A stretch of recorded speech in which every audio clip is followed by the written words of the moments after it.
मैं आपसे यही पूछने वाला था कि प्रधानमंत्री जब आपसे रोजाना अपडेट्स लिया करते थे, उसमें कोई आपके लिए भी कोई निर्देश होता था कि आप किस तरीके से कोऑर्डिनेट करें इस अभियान को? जैसा आपने खुद बताया, इसमें पीएमओ से नहीं लेकर देखिए, केंद्र के मंत्रालय, आपकी सरकार सब इन्वॉल्व थे, या कभी आपको सीधे उनकी कोई सहायता लेनी पड़ी हो? नहीं शुरुआती दिनों में कुछ चीज़ें मुझे लगी कि और अच्छी होनी चाहिए, तो मैंने आदरणीय प्रधानमंत्री जी को कहा कि यहाँ पर थोड़ा मुझे लगता है कि बहुत सारे डिपार्टमेंट काम कर रहे हैं, उनका अच्छा कोऑर्डिनेशन होना चाहिए, राज्य की तरफ से भी हम ये व्यवस्था कर रहे हैं। तो उन्होंने भी अपने स्तर पर जिनको भी कहा होगा, क्योंकि वो कभी भी सुनने के बाद तुरंत ही उस पर एक्शन होता है, तो हमें लगता है कि हम जो भी जहाँ भी उनसे सहायता की बात करते हैं या जहाँ पर भी हमको लगता है कि ऐसा होना चाहिए, हम बताते हैं उनको, वो करते हैं। और इसके बाद सारी एजेंसियों का कोऑर्डिनेशन बहुत अच्छा हो गया, लगातार मॉनिटरिंग भी तेज हो गई। तो प्रधानमंत्री जी की सीधी नज़र थी इस पर। जी, हमने ये भी सुना है कि बीच में जब एक बार ऑगर मशीन खराब हो गई पूरी तरीके से, अब ये हुआ कि अब ये रिपेयर नहीं की जा सकती और अभी फासला था, तो उस वक्त वहां लोग काफी निराश हो गए थे और आपको बड़ा प्रोत्साहित करना पड़ा। चर्चा है कि आपने काफी देर उनसे बात की और कहा कि नहीं, हौसला नहीं हारना है, ये मशीन टूट गई तो कोई बात नहीं, हम कोई और रास्ता निकालेंगे। उस वक्त के बारे में जरा बताएं।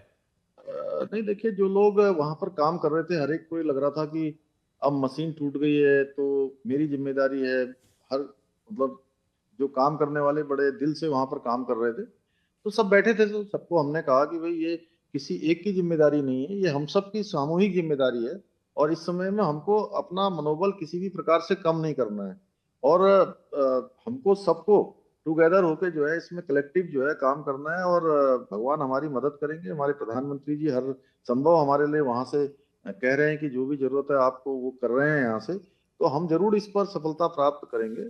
उसके बाद सारे लोग फिर से काम पर लगे और हमको सफलता मिली। लेकिन उस दौरान एक बड़ी जो बात आई कि जो जो अंदर के जो हमारे श्रमिक भाई हैं, क्योंकि उनसे मैंने बात करी थी 2-3 दिन पहले, तो मैंने उनसे कहा था कि अब कुछ ही मीटर हम दूर रह गए हैं आपसे, हम आपके पास जल्दी ही पहुंचने वाले हैं। तो मेरे मन में यूं ही ख्याल आया कि जिनको ये लग रहा हो कि अब कुछ घंटों में हम बाहर निकलने वाले हैं, तो एकदम से ये देर हो जाना, कहीं ऐसा ना हो कि उनका कुछ हौसला कम हो, हिम्मत कम हो। तो मैंने अंदर जाके फिर से उनके जो टीम लीडर थे उनसे बात करी, 3 लोगों से, सबा अहमद, गब्बर सिंह नेगी और अखिलेश से। तो तीनों ने जो मुझे जवाब दिया, उससे मेरे अंदर भी ऊर्जा आ गई। तो मैंने सबको आके बताया कि भाई वो लोग वो कह रहे हैं कि आप 5 दिन छोड़िए, आप 10 दिन तक जो है हम अंदर रहेंगे तो हमें कुछ नहीं होगा, हम सारे स्वस्थ हैं, सब फिट हैं। आप हमारी चिंता मत करिए, आप बाहर की चिंता करिए। और आप बाहर का काम ठीक से संभालिए, हम जो है यहाँ का काम। तो थोड़ा हिम्मत बधी और हमारी हिम्मत बधी, सबकी हिम्मत बधी। जब उसके बाद ही काम फिर दोबारा शुरू हुआ और आपने देखा कि किस प्रकार से वो सफलता को प्राप्त हुआ। इसमें सभी का योगदान।